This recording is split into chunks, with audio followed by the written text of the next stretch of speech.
అంటే main stream heroine అవుదాము అని మనసులో అందరికీ ఉంటుంది. యాహ్! మీరు కొంచెం బాగుండి, కొంచెం బాగా యాక్ట్ చేయగలరు అని కాన్ఫిడెన్స్ మీరు మిర్రర్‌లో చూసుకున్నప్పుడే I have that thing in me అని తెలుస్తుంది. హ్మ్. అండ్ దట్టు అందరూ చెప్తారు కదా! ఇప్పుడు మీరు రాంగానే మీరు మలయాళీ యాక్ట్రెస్‌లా యాహ్! ఉన్నారు, ఎవరో మలయాళీ హీరోయిన్‌లా ఉన్నారు. మీకు కొంచెం 'శోభన' గారి ఫీచర్స్ ఉన్నాయండి. అబ్బా! I was about to tell. ఆ రోజుల్లో ఇంకా ఎక్కువ చెప్పేవాళ్ళు. శోభన్ గారిలా ఉన్నావు. కళ్ళు గాని సేమ్ అలాగే నాకు గుర్తుంది. యాహ్! తర్వాత దే యూజ్డ్ టు అప్పుడప్పుడే కంగనా రనౌత్ గారు వచ్చారు. యాహ్! అసలు నావి కంగనావి ఇట్లా కొన్నైతే ఫ్యాన్ పేజెస్ కూడా ఉన్నాయి. ఇట్లా మ్యాచ్ చేసి ఫోటోస్ పెట్టి మెర్జ్ చేసేసి ఫోటోస్ పెట్టాడు. కొలాజెస్ కొలాజ్ చేసి. చేసి. అంటే నేను వైట్ వేసుకున్నప్పుడు ఆవిడ వైట్ వేసుకున్నప్పుడు, నేను ఇలా సైడ్కి పెట్టినప్పుడు ఆవిడ సైడ్కి పెట్టినప్పుడు, నేను కొప్పు పెట్టినప్పుడు ఆవిడ కొప్పు పెట్టినప్పుడు అట్లా కొలాజెస్ చేసి పెట్టి ఎవరు వీళ్ళు ఇంత టైం స్పెండ్ చేసి నా ఫోటోలు ఇంత ఎడిటింగ్ చేస్తున్నారు అనుకునేదాన్ని. అసలు వీళ్ళు నాకే అంత టైం లేదు, నాకే అంత తెలియట్లేదు అలా వీళ్ళందరూ ఎవరర్రా మీరంతా అనో డైలాగ్ ఉంది కదా, ఎవర్రా మీరంతా. కానీ it was so goose bumps time. ఎందుకంటే I'm big fan of Kangana. My mother is a big fan of Kangana after fashion film. Fashion నుంచి నేను చాలా చాలా పెద్ద ఫ్యాన్. సో ప్రొఫైల్లో అలా ఉన్నావు, మాట్లాడేటప్పుడు అలా ఉన్నావు, కళ్ళు అలా ఉన్నాయని ఎవరైనా అంటే it was a compliment. So నాకు అనిపించేది I want to go for that heroine roles. Maybe పెద్ద పెద్ద మూవీస్లో కాకపోయినా కొంచెం కంటెంట్ ఉన్న మూవీస్లో, బేసిక్ మూవీస్లోనే చేయాలని. కాకపోతే అప్పుడే నాకు కన్నడ ఫిల్మ్ ఆఫర్స్ వస్తున్నాయి. I signed Kannada film. Okay okay. Unfortunately next month నేను షూట్కి వెళ్ళాలి అనగా దిస్ మంత్ నాకు టెర్రిబుల్ కార్ యాక్సిడెంట్ అయింది. ఎక్కడ హైదరాబాద్లోనేనా? యా ఐల్ గివ్ యూ, మీరు ఓకే.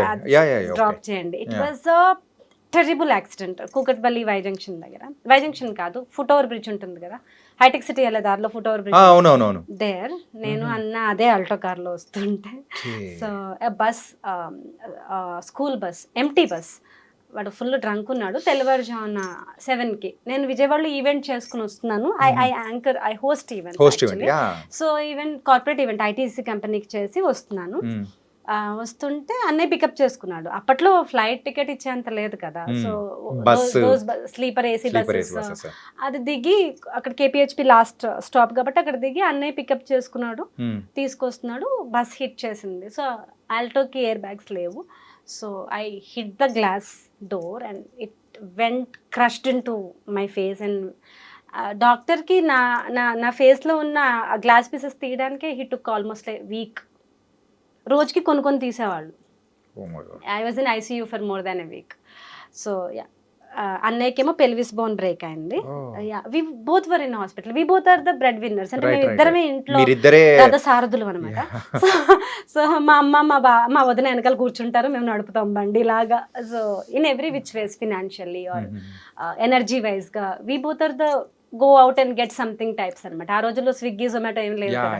సో ఇంటికి ఈవెన్ మిల్క్ ప్యాకెట్ రావాలన్నా me and my brother has to go out. So ఇద్దరం బెడ్ రిడన్. ఇదేనా ఒక యాక్సిడెంట్ అంటే కంప్లీట్ గా ఒక ఫ్యామిలీ, ఒక అంటే యూజువల్ గా మిడిల్ క్లాస్ ఫ్యామిలీ అయినా అప్పర్ మిడిల్ క్లాస్ ఫ్యామిలీ అయినా కానీ ఫికిల్ అయిపోతుంది. అయిపోయారు. ఎలా అంటే డబ్బుల పరంగా కానీ, లేకపోతే మెంటల్ గా కానీ, ఫిజికల్ గా కానీ అంతా ఒకసారి షేక్ అయిపోయినట్టే.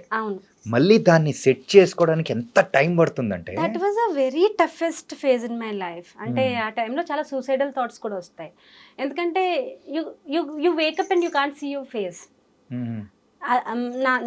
నా రూమ్లో మిర్రర్కి మా అమ్మ న్యూస్ పేపర్ అతికిచ్చేసింది.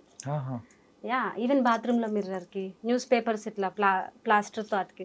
అంటే if you see your face you will be scared. Okay, మీరు బాధపడతారు, అయ్యో నా అందం పోయిందని కాదు. ఒక గోస్ట్ ఫేస్ లాగా ఇట్స్ కంప్లీట్లీ రప్చర్డ్ అనమాట. నాకు చాలా చాలా కాన్ఫిడెన్స్ మొత్తానికి అయిపోయింది. ఇంకా నా కెరియర్ అని అనుకున్నాను, ఇంకా అయిపోయింది. ఇంకా సినిమాలో సి అనే ధైర్యం కూడా లేదు నాకు, మూవీస్లో ఎం అనే ధైర్యం కూడా లేదు నాకు. Completely shattered. ఆ టైంలో ఊరికే దేవుడి గదిలోకి వెళ్ళి hours together I use to cry. మళ్ళీ ఏడుస్తుంటే నొప్పి వచ్చేది because it was actually I damage అయింది. That scar is still there. I'm carrying with some dignity actually. అది ఐ ఈ పైన లిడ్ అంతా చినిగిపోయింది. ఈ పైన ఐ లిడ్ అంతా ముక్కుముక్కలై ఐ లోపలికి వెళ్ళిపోయింది. అసలు ఇట్లాంటిది ఒకటి జరుగుతుంది. అసలు విజన్ దేవుడు ఇంకా నన్ను గుడిదాన్ని చేయకుండా కాపాడినందుకు చాలా. It was on my birthday. ముందు రోజు ఈవెంట్ చేసుకుని బర్త్డే సెలబ్రేట్ చేసుకోవాలి, గుడికి వెళ్ళాలి, ఏవేవో ప్లాన్ చేసుకుంటూ వస్తున్నాను నేను. సో అలా జరిగింది. And it was very tough phase. చాలామంది ఆ టైంలో ఏదైనా బ్యాడ్ హ్యాబిట్స్కి వెళ్ళిపోవచ్చు, డిప్రెషన్కి వెళ్ళిపోవచ్చు, సూసైడల్ థాట్స్ వస్తాయి, వస్తుంది, బ్యాడ్ ఫ్రెండ్షిప్స్లోకి వెళ్ళిపోవచ్చు. ఇలాంటివి కొన్ని జరుగుతాయి అందరి లైఫ్లో. నేను కొంచెం స్పిరిచువల్ వైపు కూడా వెళ్ళాను ఆ టైంలో. So I use to SIT and listen Hanuman Chalisa 1000 times and SIT in the దేవుడి మందిరం అండ్ క్రై. అది ఏడుస్తుంటే కూడా నొప్పి వచ్చేది. ఒక్కసారిగా మనము కెరియర్ వైజ్ కానీ అన్ని రకాలుగా మనము Yeah, ఫాస్ట్ అనే కాదు, ఒక జోన్లో మనం వెళ్తూ ఉన్నప్పుడు ఒక్కసారిగా ఆ చక్రం బ్రేక్ అయిపోయిందంటే ఈవెన్ వేరే వాళ్ళ విషయం ఏమో కానీ వెరీ యంగ్, నాకు అది ఎలా డీల్ చేయాలో కూడా తెలియదు. I was in my early ages of 20s. వేరే వాళ్ళ విషయం ఏమో కానీ మన సినిమా వాళ్ళ విషయానికి వచ్చేటప్పటికి ఫేస్ కానీ బాడీ కానీ ఎంత జాగ్రత్తగా చూసుకుంటాం అంటే అంత జాగ్రత్తగా చూసుకుంటాము. కానీ how you bounce back? Around 22 years I was hardly. ఎలా బౌన్స్ బ్యాక్ అయ్యారు? ఏం బౌన్స్ లేదు. మార్నింగ్ లేచి బతకాలి అంతే. You have to live survival mode. You have to survive అంతే. నాకు బాగా టఫ్ అనిపించింది ఫోన్లో ఏవో ఆఫర్స్ వస్తూ ఉంటాయి. Because I was continuously working. Events వస్తున్నాయి, మోడలింగ్ అసైన్మెంట్స్ వస్తున్నాయి, మూవీస్ వస్తున్నాయి. వాళ్ళకి ఏం చెప్పాలి? నాకు యాక్సిడెంట్ అయింది, నా మొహం పచ్చడైంది, నేను పడుకున్నాను. You can't tell that. No. ఏ ఇయర్లో ఇది? It was in the year of 2011 December 28th. I can never forget. Okay. ఇంకా 12లోకి మనం వెళ్తున్నాం అనగా. Actually new year event host చేయడానికి నేను కంట్రీ క్లబ్ అక్కడ పెద్ద ఈవెంట్ 8,000 crowd నేను అడ్వాన్స్ తీసుకున్నాను. I had to return that advance being on bed. It went like 1 year that phase. But ఇమీడియట్గా ఒక 20 daysలోనే నాకు ఇట్లా ఈవెంట్స్ వస్తుంటే నాకు రిజెక్ట్ చేయలేక, అండ్ ఇంట్లో ఫినాన్షియల్గా కూడా అన్న కూడా లాస్ ఆఫ్ పేలో ఉండే. He broke his pelvis. So software లో మీకు తెలియదే ఉంది, more than few days they will be cut. ఇలా కాదు అని నేను ఇంకా one fine day I got up. అది ఇంకా బ్లీడింగ్ దశలోనే ఉంది. ఫౌండేషన్ ఉంటుంది కదా, యు నో దట్ ఫౌండేషన్ ఆ బ్లడ్కి ఇట్లా పెట్టుకున్నా, ఇట్లా ఆగడానికి. I don't know if right or wrong, if it is right. And పెట్టుకొని this eyebrow completely left. Eyebrow లేదు నాకు, ఒక ఐబ్రో లేదా. You can not identify my face. ఒక ఐబ్రో మొత్తం వెళ్ళిపోయింది యాక్సిడెంట్లో. సో దాన్ని ఈ ఐబ్రో ప్యాలెట్ ఉంటుంది కదా బ్లాక్ కలర్ది, బ్రష్తో ఫేక్ ఐబ్రో పెట్టుకొని మొత్తం ఈ బ్లడ్, ఈ రప్చర్ అంతా ఫౌండేషన్తో ఇట్లా మ్యాచ్ చేసుకొని ఏం జరిగితే అది జరిగింది. మహా అయితే ఈవెంట్లోంచి బయటికి పంపించేస్తారు అంతే కదా, నేను నచ్చకపోతే అని ఆ ఈవెంట్ మేనేజర్కి చెప్పకుండా విజయవాడలో LVP mall launch. PVP. I did that mall launch as an anchor. So because it was crowded thing, నా ఫేస్ మీద జూమ్ చేసి కెమెరాలు లేవు, ఎవరికి తెలియలేదు. సో తర్వాత నేను రూమ్కి వచ్చి మేకప్ అదంతా తీసేసి ఆయిల్ అప్లై చేసి కూర్చున్నాను. చెక్ ఇవ్వడానికి, అప్పట్లో cheques, no Google pays. So cheque ఇవ్వడానికి ఈవెంట్ మేనేజర్ వచ్చి ఆయన ఇలా షాక్ అయ్యారు నా ఫేస్ చూసి. I was sitting in the hall లాబీలో. ఏమైందండి, ఏమైంది, వాట్ హ్యాపెండ్ అని. Actually this is my original face. మీరు ఇలా చూస్తే నన్ను భయపడతారని నేను అదంతా వేసుకుని వచ్చాను. నాకు యాక్సిడెంట్ అయింది, but I still want to work అంటే ఆయన చలించిపోయి ఆయన కళ్ళల్లో నీళ్ళు తిరిగాయి. హౌ బ్రేవ్ ఆర్ యూ అని చెప్పి. సో అట్లా సర్వైవల్ ఆఫ్ ద ఫిట్టెస్ట్ అంటారు చూడండి. మీరు సర్వైవల్ మోడ్లో ఉన్నప్పుడు you will be your driving force. ఏంటంటే గాడ్ ఫాదరు, గాడ్ మదరు, హెల్ప్లు, సపోర్ట్ సిస్టము, మెంటోర్స్ ఏం ఉండవు. You will do your battles, you will win your battles, you will, మీకు మీరే ఉంటారు. ఇది జరిగిన తర్వాత ఈ మలయాళం సీరియల్ చేశారా? ఇది జరిగిన తర్వాత చాలా వర్క్ చేశాను. మేబీ నేను హార్డ్లీ 1 year కొంచెం ప్యాసివ్గా ఉన్నాను, ఈవెంట్స్ చేసుకుంటూ ఒక జాబ్ చేశాను. ఇంకా మనం మేకప్ వేసే జాబులు రావు అని చెప్పి I started working in MNC company just live my life. అవన్నీ చేస్తూ కూడా మనకి ఇది లాగుతుంది కదా వెనక్కి. Once you are on screen you always want to be on screen. అది వదలదు. It is a great addiction, great way. Actually it is a weakness also. So అప్పుడు కూడా ఆ సాఫ్ట్వేర్ జాబ్లో కూడా వదలరు కదా పక్కోళ్ళు.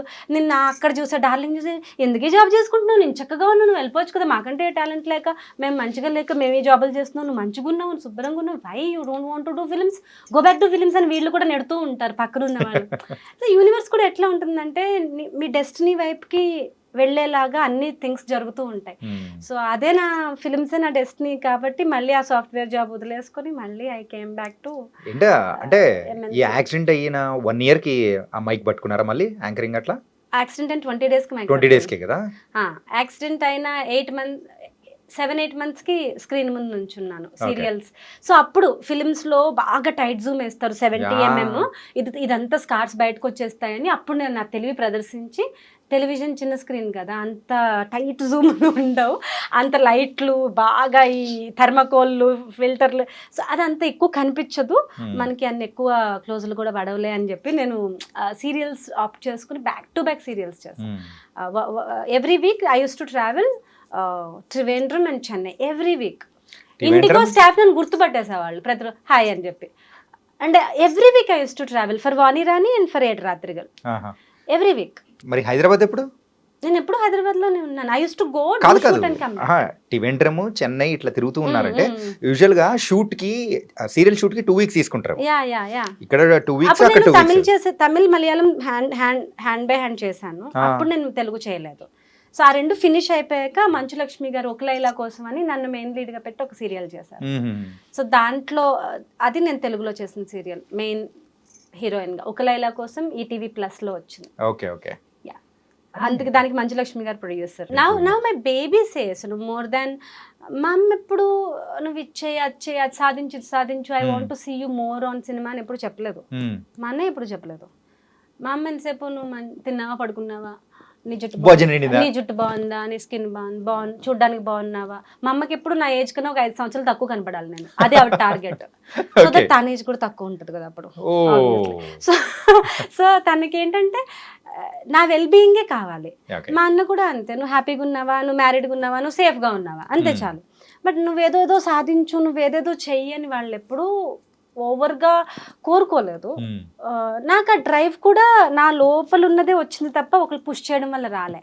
కానీ ఇప్పుడు నాకు బేబీ ఉంది కదా అని నేను కొన్ని షూట్స్ ఒప్పుకోను, నైట్ షూట్స్ ఒప్పుకోను. యాక్చువల్లీ విరూపాక్షలో I had an offer, I had to put it down because it all the dates were during nights. అవును, అది షూట్ అంతా కంప్లీట్ గా నైట్. సో నేను చంటి పిల్లని అప్పుడు షీ వాజ్ 2 or something నా బేబీ వేసుకుని నేను వెళ్ళి క్యారవాన్ లో దాన్ని పెట్టి 2 o'clock దాన్ని నిద్ర పాడు చేసి దాన్ని టార్చర్ చేయడం ఇష్టం లేక, it should be a happy experience for her, not as a torture అని I had to put the offer down. So but ఇప్పుడు నా కూతురు ఎదిగి ఏమంటుంది, మార్నింగ్ లేచి అమ్మా నువ్వు షూట్కి వెళ్ళు, మూవీస్ చెయ్యి, I like you to work, I want to come to your movie sets. నేనేం ఇబ్బంది పెట్టను, నేను వ్యాన్లో కూర్చుంటాను, నేను నీ అసిస్టెంట్తో ఆడుకుంటాను. అక్క వస్తుంది కదా, she has a Nani, so ఒక అమ్మాయి ఆడించడానికని పెట్టాను.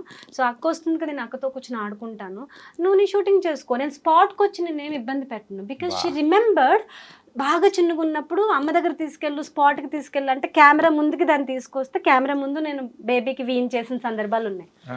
సో అవి గుర్తుకొచ్చి ఇక్క మీద అలా చేయను, నువ్వు హ్యాపీగా మూవీస్ చెయ్యి, ఎందుకు నువ్వు మూవీస్ చేయట్లేదు, why are you not going to set అని అడుగుతుంది. She tells me to go to gym. అమ్మ నువ్వు జిమ్ కి వెళ్ళు, ఓల్డ్ అయిపోకూడదు నువ్వు. She tells me grandmother influence ఇక్కడ కొంచెం ఉన్నట్టుంది చాలా. And they both want me to progress in different ways. But my today if I'm standing like this in front of you, మీకు నేను ఇంటర్వ్యూ ఇస్తున్నానంటే I want to set a standard for my daughter. I want to have a small path at least. ఇప్పుడు మనం చిరంజీవి గారి లాగా ఇంకొకరిలాగా పెద్ద legacy ఎలాగూ create చేయలేం.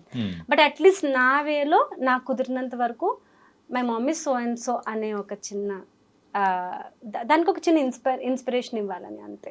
బాగుంది నివేతా గారు, చాలా చక్కగా చెప్పారు. Thank you. So thanks for coming here and బోల్డ్ అని విషయాలు అనేది కూడా షేర్ చేసుకున్నాము. యా టైం ఎలా పాస్ అయిందో అర్థం కాలేదు. So thank you so much. Thank you. All the best for your coming projects also. Thank you Chanakya, I liked your name so much. Thank you. Chanakya నీతి చదివారా? చదివానండి. నేను చదివాను, అందుకే మీ పేరు బాగా నచ్చింది. ఓకే.